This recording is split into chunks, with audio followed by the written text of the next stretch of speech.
Bonjour, chers amis jeunes du diocèse de Yopougon. C'est toujours pour moi un immense plaisir de partager ces moments avec vous. La semaine dernière, nous avons abordé la question du sacrement de baptême par lequel nous devenons fils et filles bien-aimés de Dieu.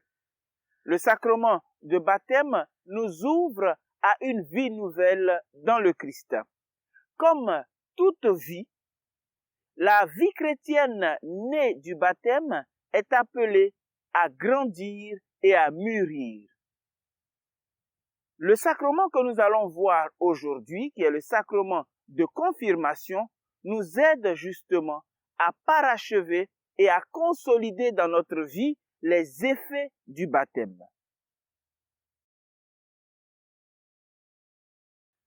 Dans l'Ancien Testament, les prophètes ont annoncé le don de l'Esprit du Seigneur sur le Messie et sur tout le peuple messianique.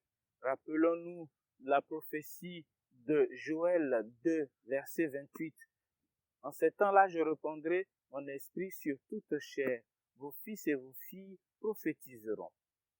Dans le Nouveau Testament, dans la vie et la mission de Jésus, il a toujours été en communion avec l'Esprit Saint. À la Pentecôte, les apôtres ont reçu l'Esprit Saint pour témoigner des merveilles de Dieu. Ils ont, à leur tour, transmis cet Esprit Saint aux nouveaux baptisés dans le Christ. L'Église, quant à elle, tout au long des siècles, vit de l'Esprit Saint et transmet elle aussi l'Esprit Saint à ses fils et à ses filles.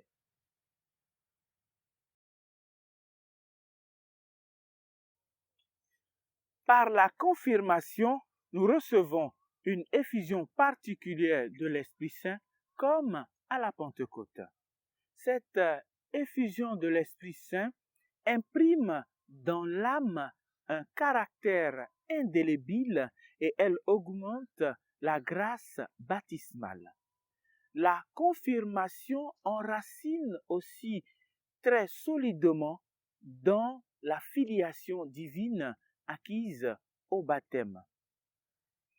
La confirmation nous unit aussi plus fermement au Christ et à son Église.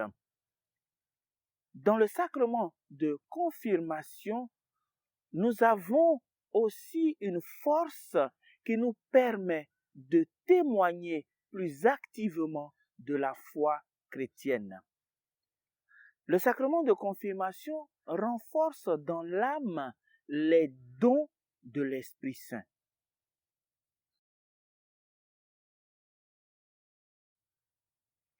Le ministre ordinaire de la confirmation est l'évêque. Cela pour manifester le lien du confirmé avec l'Église et sa dimension apostolique. Cependant, l'évêque peut conférer la faculté à un ou plusieurs prêtres d'administrer le sacrement de confirmation. Toute personne qui a été baptisée peut et doit recevoir le sacrement de confirmation. Le sacrement de confirmation faisant partie des 3 sacrements à caractère, il ne se reçoit donc qu'une seule fois. Pour les personnes qui ont été baptisées bébés, elles peuvent recevoir le sacrement de confirmation, mais à condition d'avoir l'âge de raison. Pour recevoir le sacrement de confirmation, il faut être en état de grâce. Chers amis jeunes, nous sommes au terme de notre vidéo sur le sacrement de confirmation. J'espère qu'elle vous a plu. Je vous donne rendez-vous la semaine prochaine pour un autre sacrement. D'ici là, portez-vous bien et surtout, n'oubliez pas de liker et de partager cette vidéo pour la diffusion de la foi. À bientôt.